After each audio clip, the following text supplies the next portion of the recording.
Welcome to Seize the Mains by Raj Malhotra's IS Academy. I'm Surbhi Sardana and this is Season 3 of our Daily Answer Writing Initiative.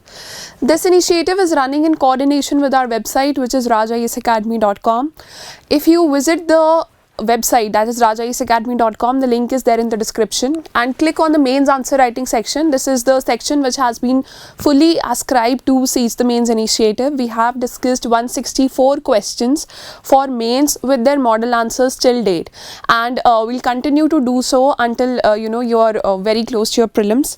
What we do is that on a daily basis from Monday to Saturday, we take a topic from current affairs, we frame a mock question or a sample question on the lines of UPSC Civil Services Mains examination, and we also teach you how to write a good answer for that question.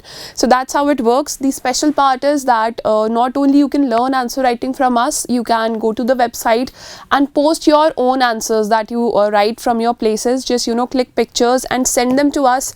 Post these answers in the comment section. Under each and every question there is a separate comment section that appears. Just log in on the Gmail platform or the Discuss platform or any other platforms that have been mentioned on the website, and go ahead, post your answers. Also make sure that the resolution of pictures that you're posting, first of all, the pictures are straight enough, they're not blurred. Secondly, there is enough light for us to be able to read your answers, to be able to give you the feedback, and the resolution should be apt, otherwise the picture might not get posted. So what happens is that once you post your answers, in the next few days our team evaluates those answers and responds back to you with their feedback entirely free of cost. So let's see what is the topic for today. The topic would be from ethics point of view. Mostly, our Seize the Mains, it runs in coordination with this Ignited Current Affairs initiative that is being taken by Mr. Rahul Singla on a daily basis. He covers all the important newspapers and magazines which are important from your civil services journey point of view. Then for today we have a topic from ethics, thinkers and their teachings and their relevance as of now. That is very important part of your syllabus. So Swami Vivekananda and his teachings, that's the topic for today. Let's see what's the question. The question for day 165 is, discuss how are the teachings of Swami Vivekananda relevant in today's times. Answer in 150 words. See, this is some question, or there was a question in 2020 regarding Buddha's teachings. How are Lord Buddha's teachings relevant even today? So yes, a similar question on similar lines can be asked to you again in mains. So you should, whenever you're studying any thinkers or any philosophers of modern times or ancient times, definitely try to relate them to current times. Why are we studying them today? Why do they appear on our question paper now? And what is their relevance today? So regarding National Youth Day was celebrated, so Swami Vivekananda's relevance is of utmost importance for us, and let's see how we can frame the answer. First of all, make sure that your answer is not tilted a lot towards religion or secularism, because that's not the only ideal or that's not the only value that he propagated. There are many other things as well that he propagated, and we'll see that in the question. First of all, we'll write 2 lines of introduction. We'll sum up his basic idea, that how he contributed to our spiritual upliftment, to our understanding of the world. So let's begin by writing about him. Swami Vivekananda gave a new meaning to the Hindu philosophy of tolerance. So that is that is his main contribution. It was he who built the Ramakrishna order to propagate the values of Vedanta philosophy and to work for the spread of quality education and healthcare throughout the length and breadth of India. So see, in 2 lines you've summed up many details about Swami Vivekananda.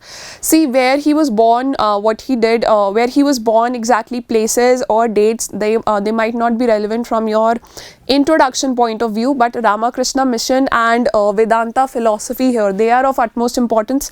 And your first line here, that he gave a new meaning to the Hindu philosophy of tolerance, that is highly important. So definitely focus on that.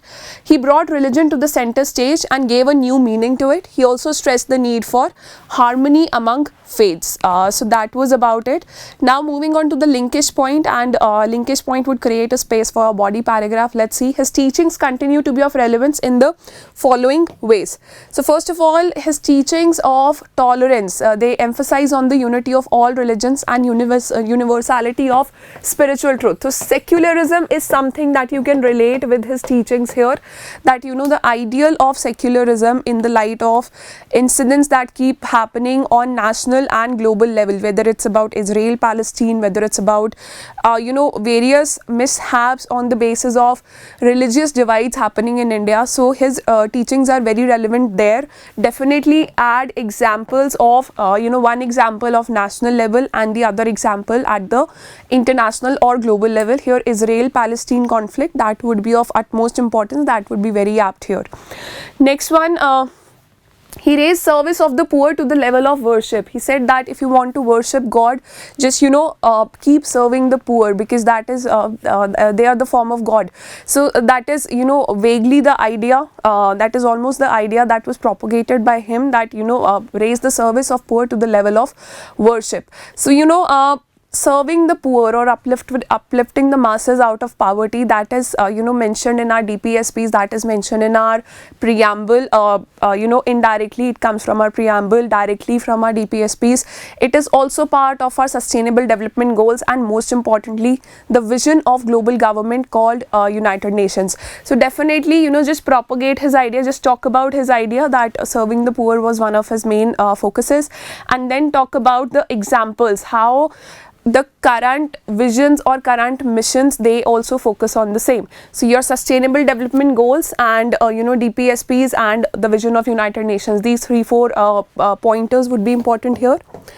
Then talk about, he stressed on the importance of education and the need to develop a rational and scientific approach to understanding the world.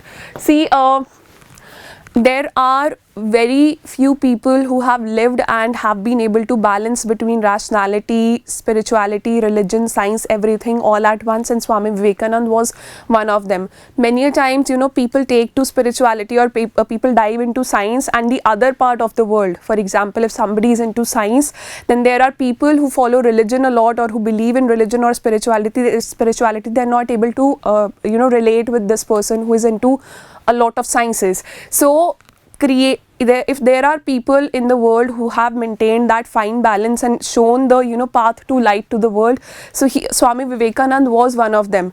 And when we talk about education, he talked about a rational education system which was propagated by many Western thinkers also, but the way he propagated it, he actually showed light to the masses how Indian education or how world education should look like, and no wonder he received so much respect at the global level also.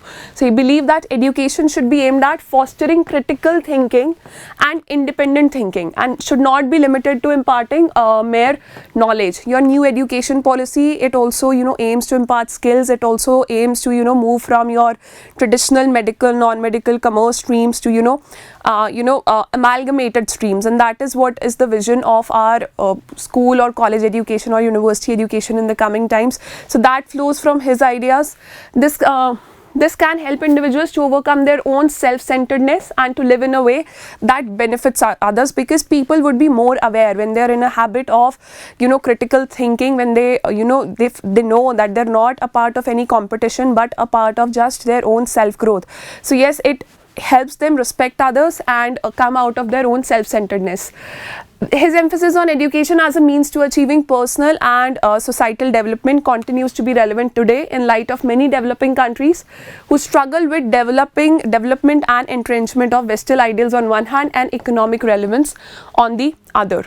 So for most importantly for developing countries, because what is the case with developing countries like India, we have to be in competition with the Western or developed world as well when it comes to advancement in technology, when it comes to advancement in ideals, Western ideals we call about, Western way of living that we call. And on the other hand, we have our own ideals, we have attachment to our own grassroots, and we also have to abide by the ideals happening at the things that are happening at the global level to stay relevant. So most importantly for developing countries, his idea of education or his way of education is very relevant now. And the fourth one is about improvement in science and technology or developing scientific temper. He had seen how the West had won its battle against poverty through science and technology.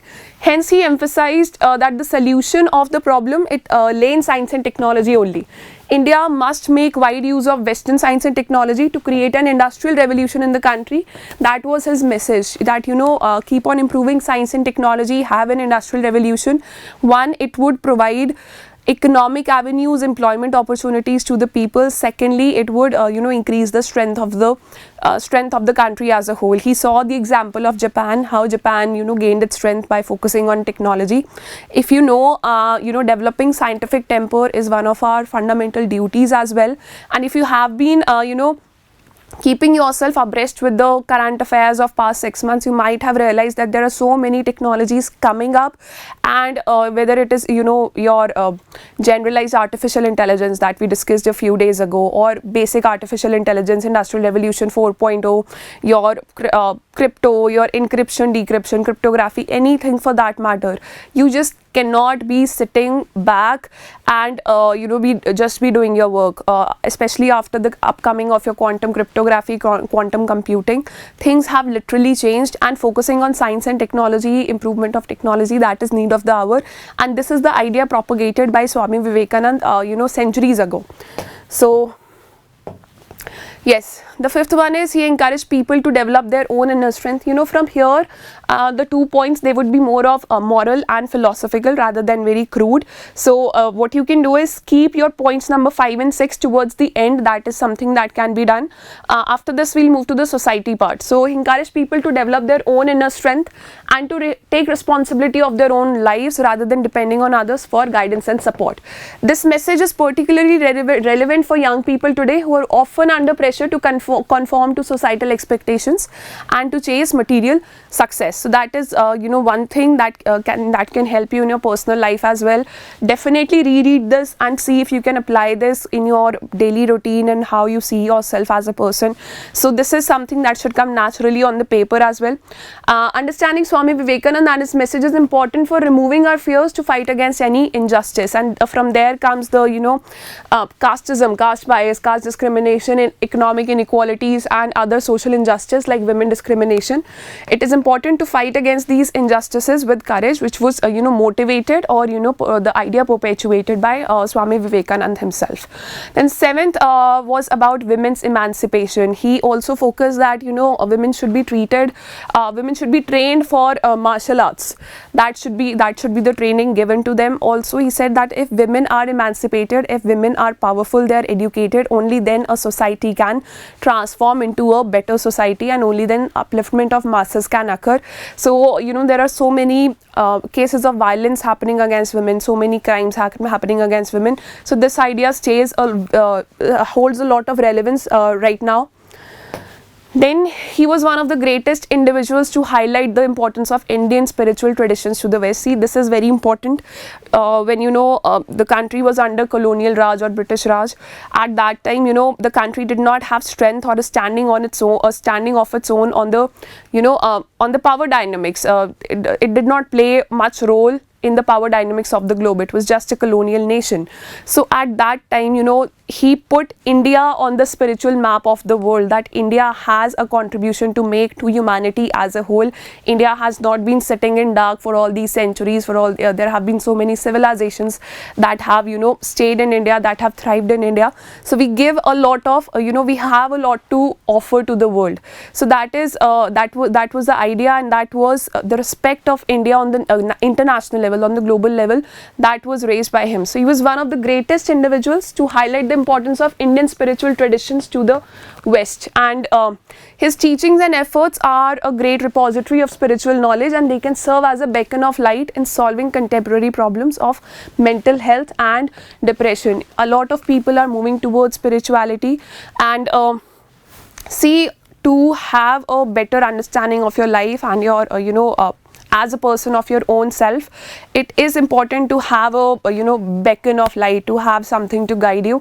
And the ideas propagated by him, whether it is in the form of spirituality or any other form, they do serve as a beacon of light for many of the people, and they can help in fighting problems of mental health and depression, and other problems of just having a purpose of life, or what is the relevance of life at the global level, especially after the COVID-19 pandemic, when these mental health issues have come to the limelight.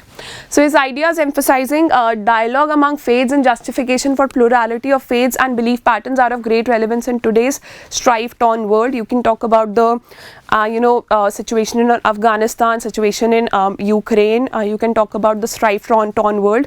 If you focus, the point number 1 was about different faiths, but it was about focus on different religions.